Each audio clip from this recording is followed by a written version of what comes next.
Welcome, friends. So, in the previous lecture, we learned about the general principle of surveying.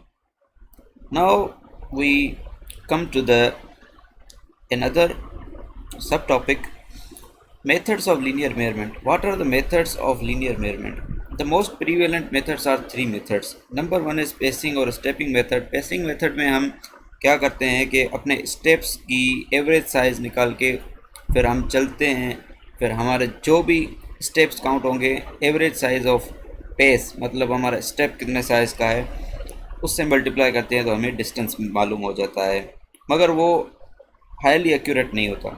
Speedometer हम use करते हैं distance bear करने के लिए। Most accurate है यूज़ ऑफ चेन और टेप। स्टैंडर्ड साइज़ के चेन या टेप्स आते हैं, उसको यूज़ करके हम लीनियर मेजरमेंट करते हैं। Now measurement on sloping ground. Straight ground पे तो मेजरमेंट करना बहुत ही आसान है। चेन लेके एक दोनों साइड से, एक साइड को हम किसी हेल्पर से कह के पकड़वाएंगे, फिर दूसरी साइड को हम एक्सटेंड करेंगे और जितना भी हमें मेयर करना होगा वो साइज़ मेयर कर लेंगे। मगर अगर स्लोपिंग ग्राउंड है, फ़र्ज़ कर लें ये एक स्लोपिंग ग्राउंड है ए टू बी। अब यहाँ से क्या होगा कि हमें सबसे पहले ए टू P1 फाइंड करना होगा, फिर P2 टू P3 फाइंड करना होगा, P4 टू P5 फाइंड करना होगा। एंड में हम इन तीनों को ऐड कर देंगे तो हमें ए बी डिस्टेंस मालूम हो जाएगा।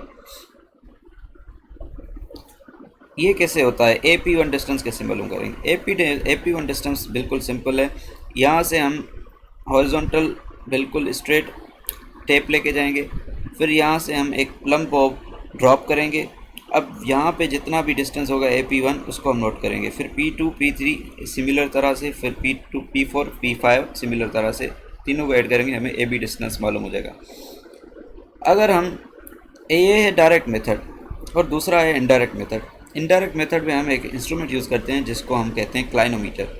अब क्लाइनोमीटर में हम क्या करेंगे, एक प्लम बॉब अटैच होता है, फिर हम इसको इंक्लाइन करेंगे, मतलब इससे देखेंगे कि हमें स्लोप पे जो स्टाफ है, जो जिस डिस्टेंस तक हमें चाहिए मेजरमेंट, वहाँ तक हम उसको प्रोजेक्ट करेंगे।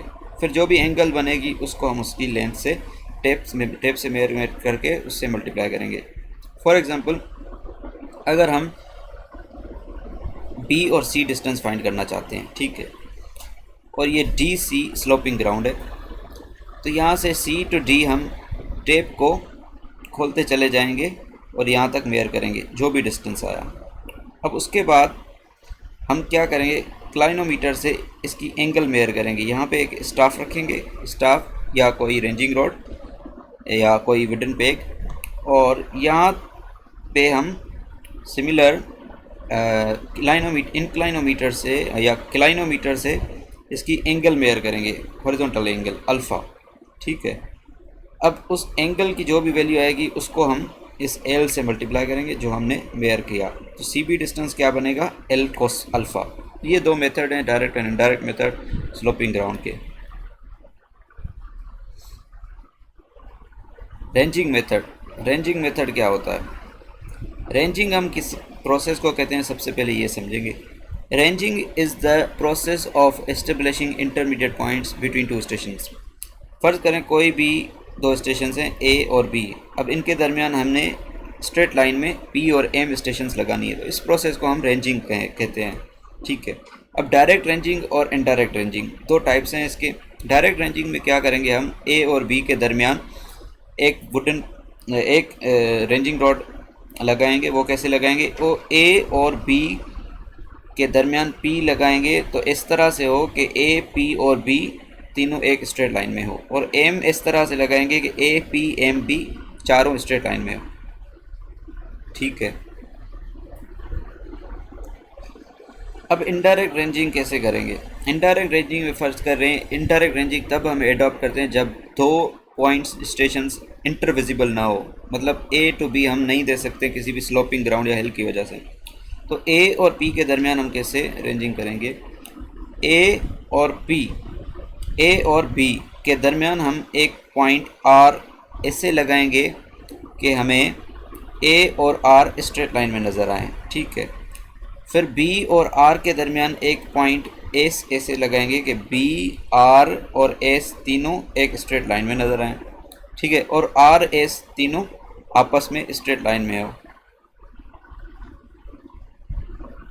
कहने का मतलब ये है कि अगर ए से हम देखें तो ए, आर, एस तीनों स्ट्रेट लाइन में हो, और बी से अगर देखें तो ए, बी, एस और आर तीनों स्ट्रेट लाइन में हो। तो इस तरह से हम इनडायरेक्ट रेंजिंग करते हैं। इनडायरेक्ट रेंजिंग तभी हम एडॉप्ट करेंगे जबकि हमारी एंड स्टेशन इंटरविजिबल ना हो। तो ये दो टाइप्स हैं रेंजिंग की, डायरेक्ट और इनडायरेक्ट रेंजिंग।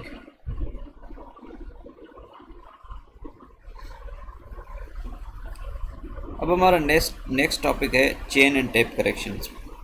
टेप करेक्शंस, जब भी हम कोई टेप यूज़ करते हैं तो उसमें कोई एरर आ जाता है, टेम्परेचर एरर आ जाता है, सेग एरर आ जाता है, या टेम्परेचर की वजह से जो है उसमें कोई एरर आ जाता है। तो इन सब एरर्स को मिलाकर हम उसे टेप करेक्शंस कहते हैं, ठीक है। एरर आते हैं उनको करेक्ट करने को टेप करेक्शंस कहते हैं। टेम्परेचर करेक्शन, CT से डिनोट करते हैं इसको।